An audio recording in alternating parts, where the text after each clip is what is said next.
So whenever you measure a headphone on a real ear or an ear simulator, the ear canal has a resonance about 10 dB at around 3 kilohertz.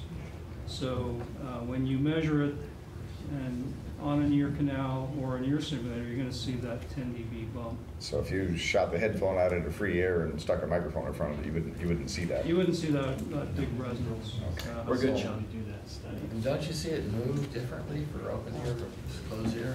Yeah, a little bit. I mean, the whole idea of this, the simulator, is that it's also including the acoustic impedance that you'll experience when a headphone interacts with an ear. So with an open headphone, because it's open, there's very little interaction, but as you get a very tight sealed closed headphone, you're going to see some acoustical interaction between the impedance of the ear and the headphone. That's the argument. And there's been some papers showing that this does exist. It's a small effect, but it's measurable. What about the differences individual to individual in the effective length, effective diameter, and shapes of the external auditory natus? There's lots of studies showing that above up to 1 or 2 kilohertz, it's very, people's ear anatomy is very similar. But once you get above that frequency, there's a lot of variation. And that's one of the issues of these simulators, is that they're only really accurate up to 8 or 9 kilohertz. I have a question. Yeah. About your test of the Martin Logans. They not only have a relatively narrow horizontal dispersion, but they also have an extremely narrow vertical sweet spot. Mm-hmm. And I'm wondering, given your methodology for how your listener was set up and how the speaker was set up, did you take any steps to guarantee that the listener was actually sitting in the vertical sweet spot? Because just being off by a few degrees could have been shooting that high end right over their heads, into their lap. So when we use trained listeners, I mean, it's an interesting graph. Maybe I'll go back, because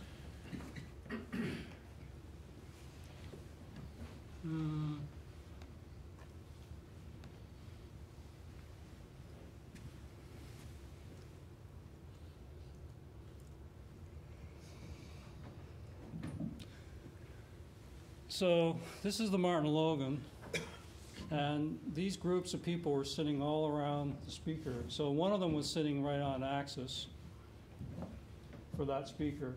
So you'd expect that maybe some people maybe preferred it, maybe not, depending on where they were sitting. These listeners are all trained listeners, and they did the test sitting exactly on axis in the same chair. So we didn't bring the trained people in as a group. They did it individually, and every one of them sat right in front of it on the sweet spot. And you can see that the trained listeners actually rated it lower. Right, but what I'm saying is that that particular speaker not only has a sweet spot in terms of being directly on axis horizontally, but it has a very narrow sweet spot vertically. Right. And from your photograph, the distance that you're throwing, it would have been very easy if you were just off by a few degrees either way to be shooting the high end over their head or into their laps. No, I mean, I've heard this speaker probably 2,000 times, because we always throw it in for demos, and you're right, it is very directional, but when you're sitting down, it sounds very bright. You get up, it sounds duller, and if you move slightly off axis, it gets really dull.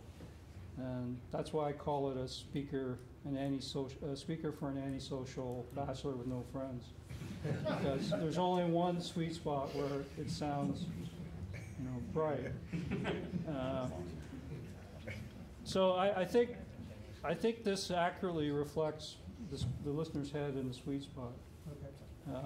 The other people, it's They have a very tiny head, don't they?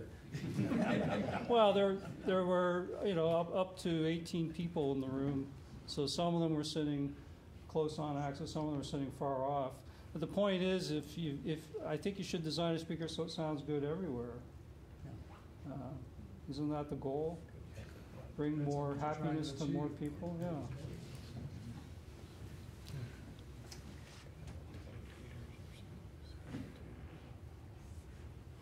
So where were we?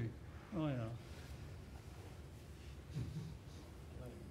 So we did this study. As I said, I did this in a matter of about 3 months. I took a trip to Canada after New York AES, and then we went back to Northridge, and we did some tests, and then we went to Farmington Hills in Michigan maybe a month later, and then I took a trip in November to China, and then in November I was in Germany right before Thanksgiving. So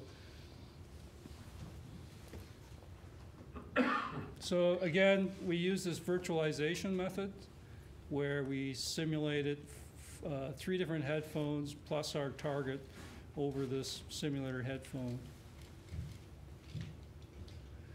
And the ones we did was the Sennheiser, which is a really good headphone, highly regarded, the Opus, the very popular Beats, and then the Harman target was based on the curve that we showed in our latest paper.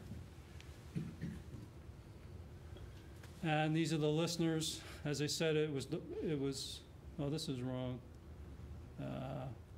Yeah, it's a much larger number. It's in the 70s. But nonetheless, the ages were generally, we had some young people in the groups as well as some older ones, and definitely more males than females. I think it was 70 or 80-20. And what we did was to make this the survey simple. We wrote an iPad application rather than hauling around audio gear, and we basically simulated the different headphones, and it allowed us to randomize them, and people could rate them on a 10-point scale, and they could give comments as well. We also did this method of adjustment with the bass and the treble as another experiment. I'm not going to present those results tonight because we haven't. That's going to be the next paper. But so we also have a measure of what the preferences are for bass and treble for 239 listeners from different countries. So that'll be an interesting study. So the overall preference. There was a preference for the Harman target curve, and these are the 3 competitors. This is the Sennheiser, the Opus, and the Beats. What was the first one? This is the Sennheiser headphone equalized to our target curve, which is what we... DHD. These were all the Sennheiser. This was all played through a Sennheiser. We're virtualizing a Sennheiser, an Opus, and a Beats. And this is the Sennheiser equalized to our target.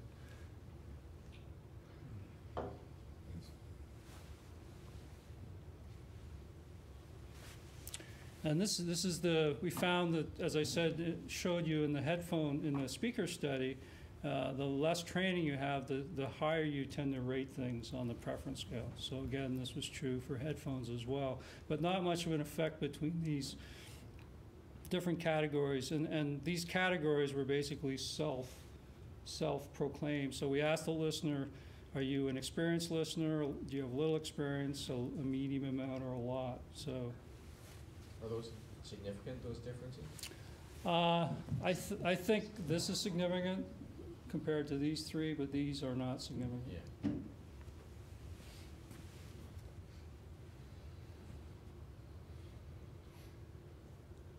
Yeah. And these are the preferences as a function of experience. And again, there's you can see that they rate them slightly higher with less experience, but the overall trend is very similar. You just get more discrimination with trained listeners. So one of the questions I always get asked by our marketing people is, well, you use trained listeners, what's the person on the street going to like? And are their preferences different? And I think I can now say with headphones, if we design them to sound good to trained listeners, the general population is going to like them too. We don't have to have 50 varieties of ketchup or mustard. We just. What was your source material here? It was, we had some female vocal pop, some male vocal, and a classical piece. And your trained listeners give you more consistent results. Yeah. Sean, on these listeners, I doubt very much, but I'm just curious whether or not they were actually given an audiology test just to see what kind of ears they had in terms of an audiology test. So we do that for the trained listeners because they're in-house, and to be qualified as trained, you have to pass the audiometric test. So all the trained listeners have no more than 15 dB loss. So that eliminates all the live sound guys. All the guys from JBL Pro that did too many drugs and rock and roll. And yeah, JJ.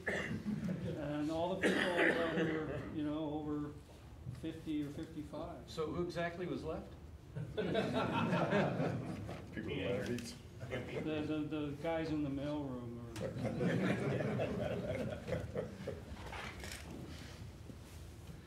So here's the results of the headphone preferences for the trained listeners. And these are all trained listeners from Harman. So the first set is, you know, Farmington Hills, Northridge, Germany, and China. So that's encouraging because it tells me that the training we're doing is pretty well making people respond the same. And we get a lot of, you wouldn't believe when you have an international company how many arguments you get with the Chinese and the Germans, and they're always saying, well, we know better what the Chinese customer wants, and it's very inefficient. If you have data like this that can show that everyone likes the same sound, you can save a lot of time and money. But you could argue, well, these are all trained Harman people. They've all been trained to respond like soldiers or whatever. What happens if the people aren't trained? So these are the untrained listeners. And you can see that there's more noise in the data, but regardless of whether they're from US, Germany, Canada, or China, that there's a pretty consistent preference for this target. Not always much more preferred, and there's clearly something about the beats that they don't like. Might be the sound quality. Sean, in the untrained, there's a couple of extra curves there. What's that bottom curve? This one here? Yeah. That's those are college students from Loyola Marymount. Oh, okay. Oh, I Yeah. see. I see. You just have more curves. Yeah, that's the red one is Citrus College. They're probably the least discriminating listeners. So what do you do with the people who have lots of training but who don't have good hearing any longer? Where do you put them in here? They go into marketing. They argue with the data. They're talkers. They're not listeners. Or sales. I have an observation I'd like to get your opinion on if I can. Yeah. One of the things that's going on here is kind of a presumption that somebody would go into this experience knowing that they have a preference. But what if we turn that around and say that perhaps these untrained listeners actually, they had never gone through your test, would never know they had a preference because they wouldn't necessarily understand that they had an option. And could it be, from a marketing point of view, and even from a preference point of view, that anybody who goes to buy headphones might actually be much more likely to like whatever they bought if they didn't know that they had an option for something else? Yeah, no, that's huge.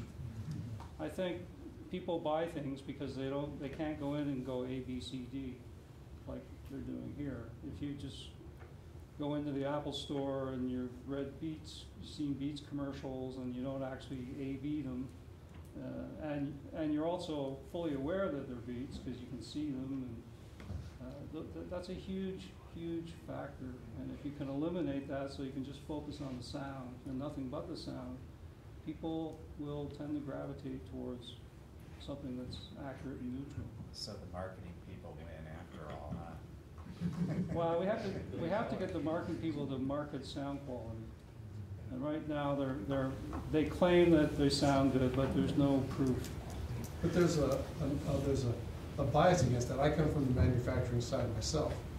And the huge problem that you have is that nobody can hear a magazine page. Right. So, and no offense to Mackie, but one of the things that Greg did that was so brilliant was he spent hundreds of thousands, if not millions of dollars, convincing you that what you wanted was knobs per dollars, not what it sounds like. You know, how do you run a magazine ad when you've got 5, maybe 7 seconds at the most for a guy to turn a page? Yeah. And have him be convinced that he cares about what your product sounds like when he can't even hear it. Yeah.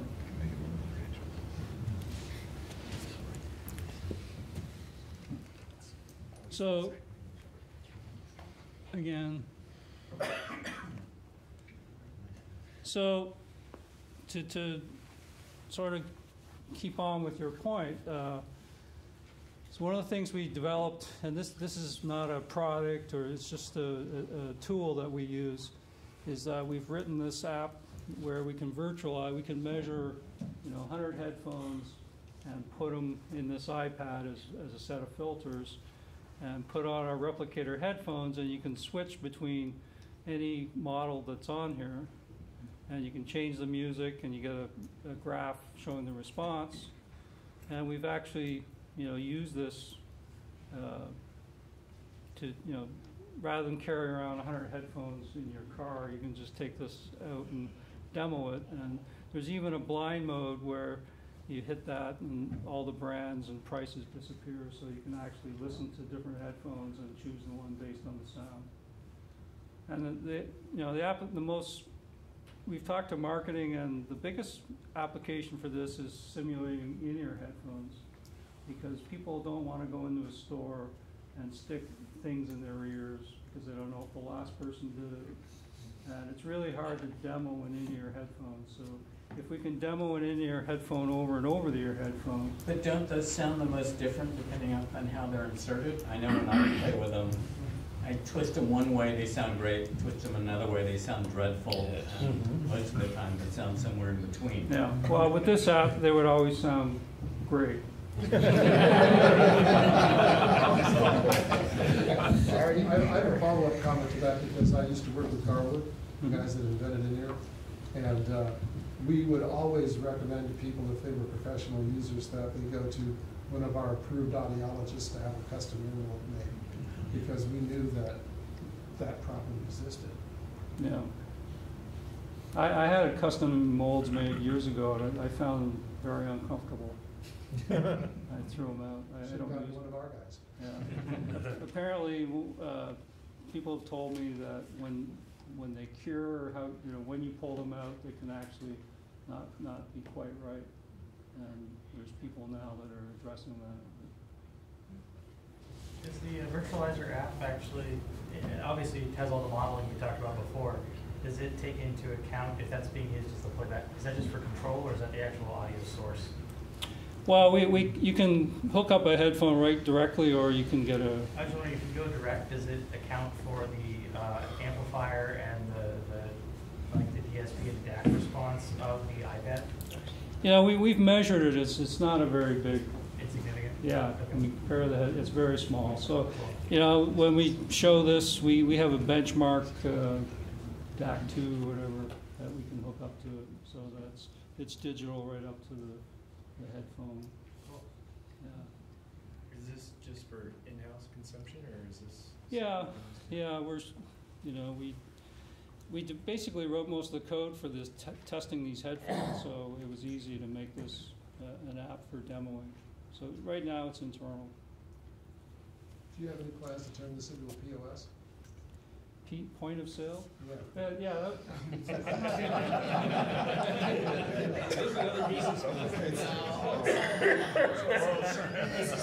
To change the POS.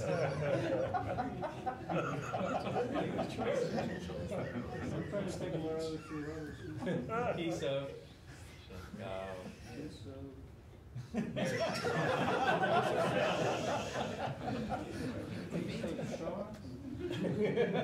So, yeah, point of sale is obvious. That's an obvious app. I'm sure there are legal ramifications if you have somebody else's name on it. They'll challenge you with their data. It's a competitor A, B, C. Yeah, so maybe it would just be our headphones. It's really sad because there's quite a few, I'm sure, DAC manufacturers and other people who would like, and headphone amplifier manufacturers who'd love to get their hands on something like this where they can just go 16 different headphones. You know? Yeah. John? Yeah. Has there been any studies done on quality of experience based on time spent listening?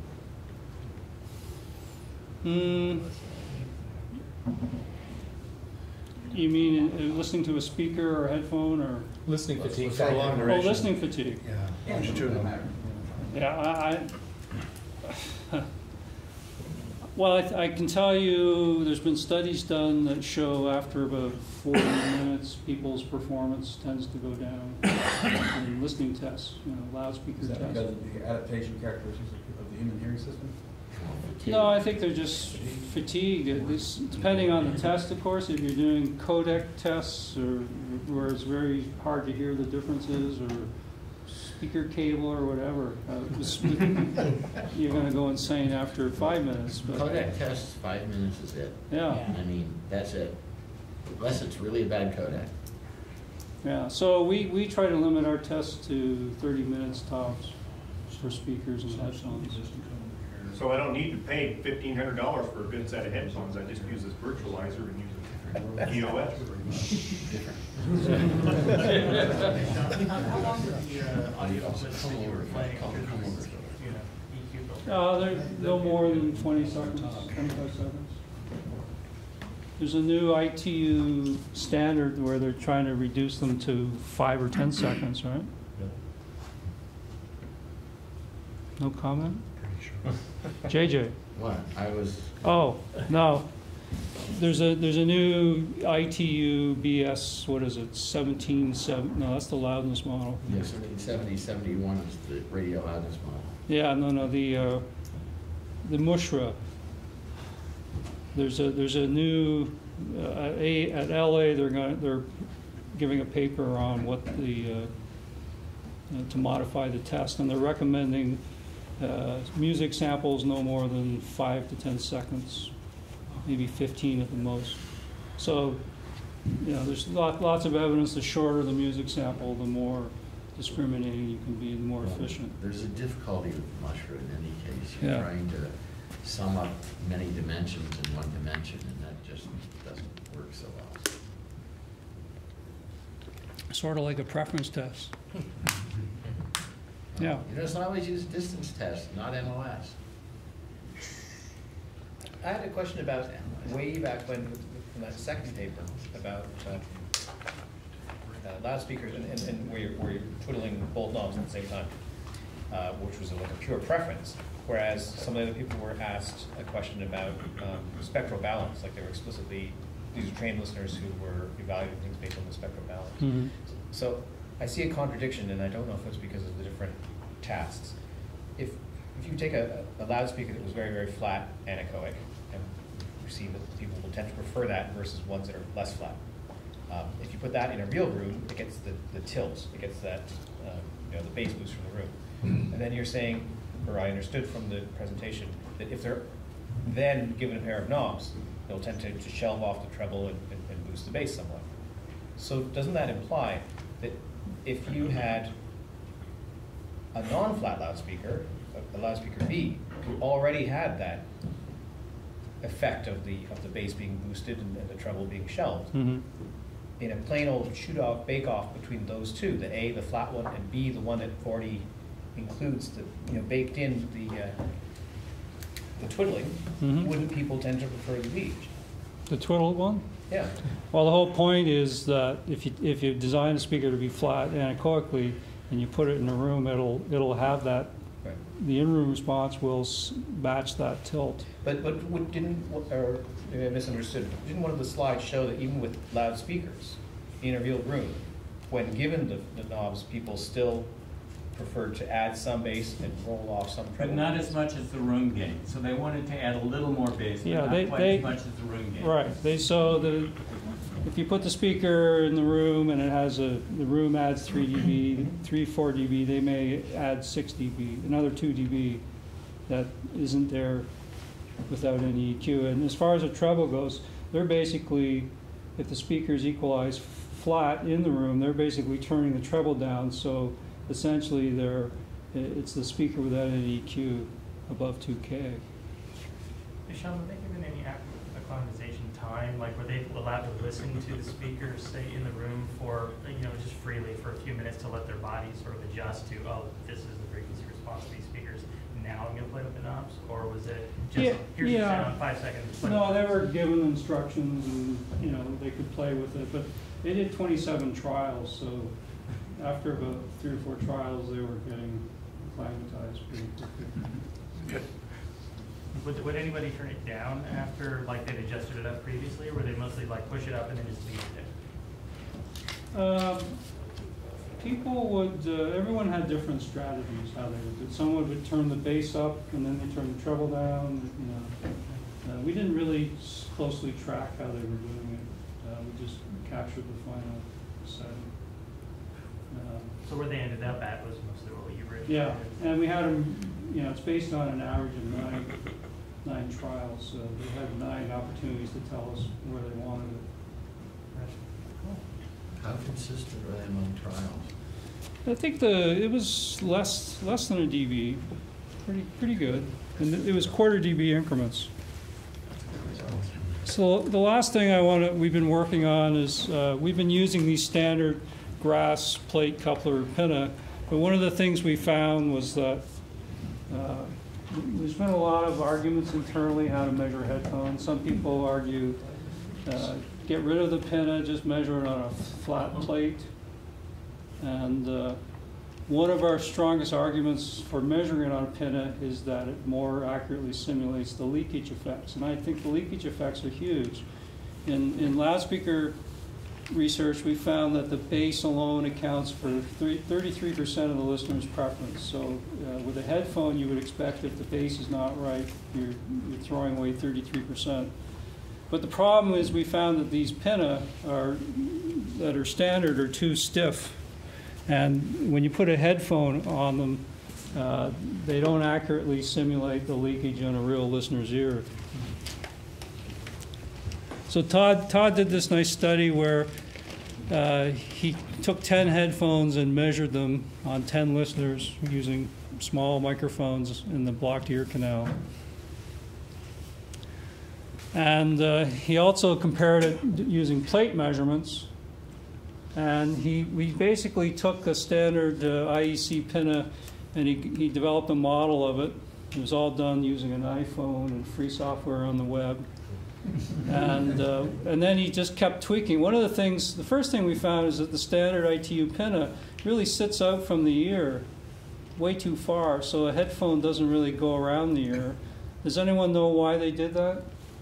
So you can get an over-the-ear hearing aid on this. So basically based on the measurements on real listeners, he kept tweaking the model until he could accurately simulate the leakage effect. And we found with a plate, you don't really get, these are errors, so the closer it is to 0, the more accurately it reflects leakage measured on real listeners. And you can see the plate tends to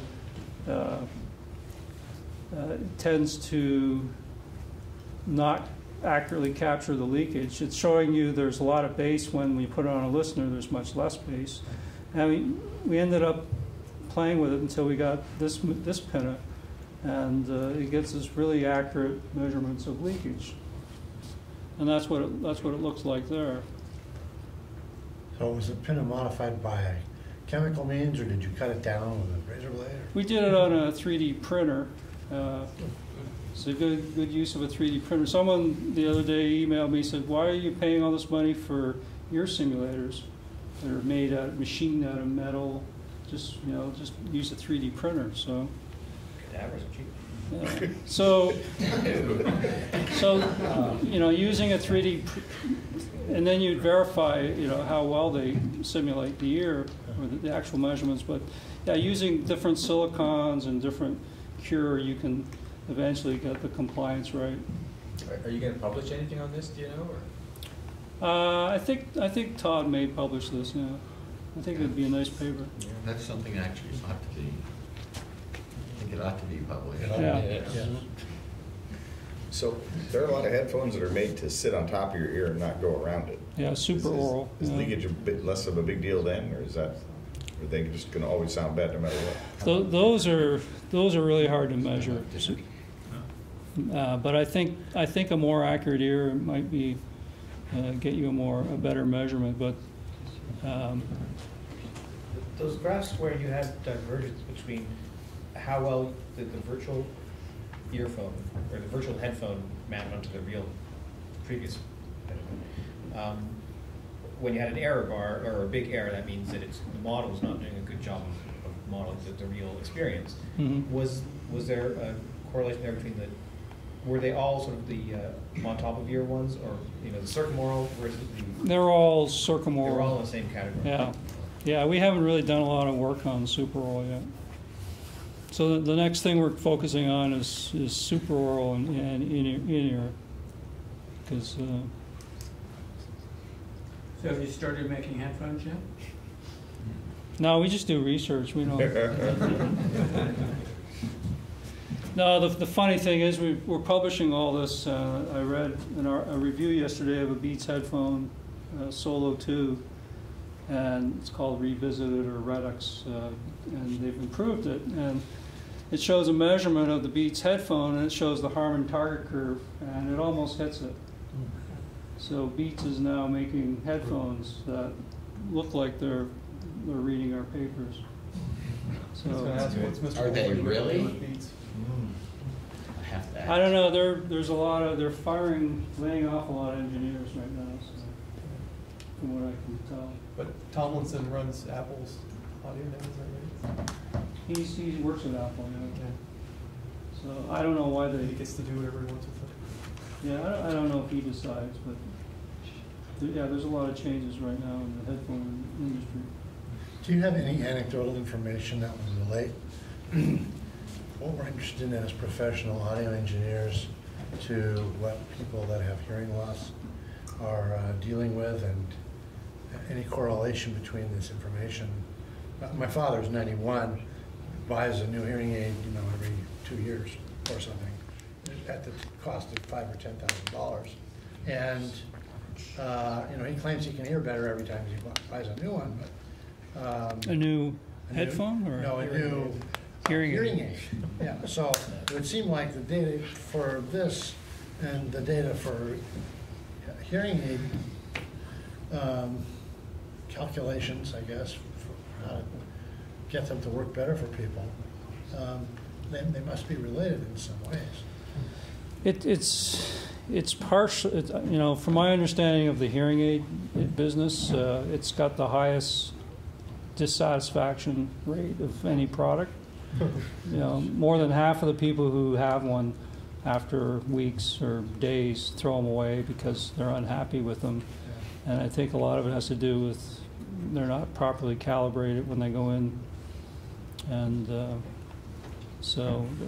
there's a lot of politics involved in that because it's expensive to go do it, and there's people like me, Killian, who think it should be done over the counter and it should be an easy, quick test. But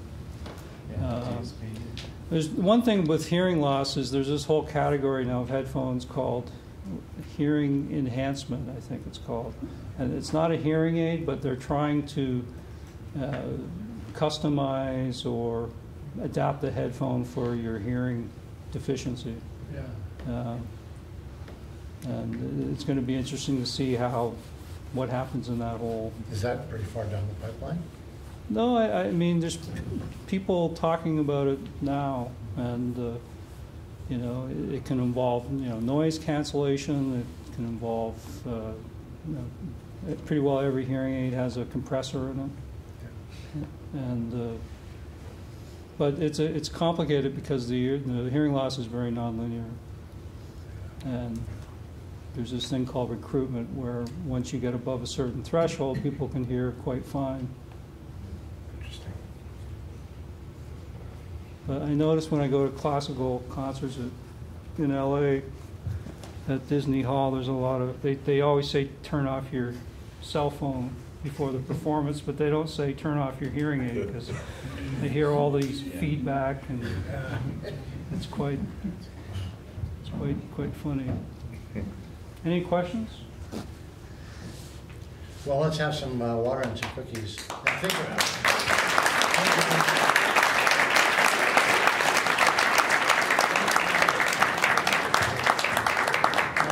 Oh yeah, we do have some door prizes, but you must be present.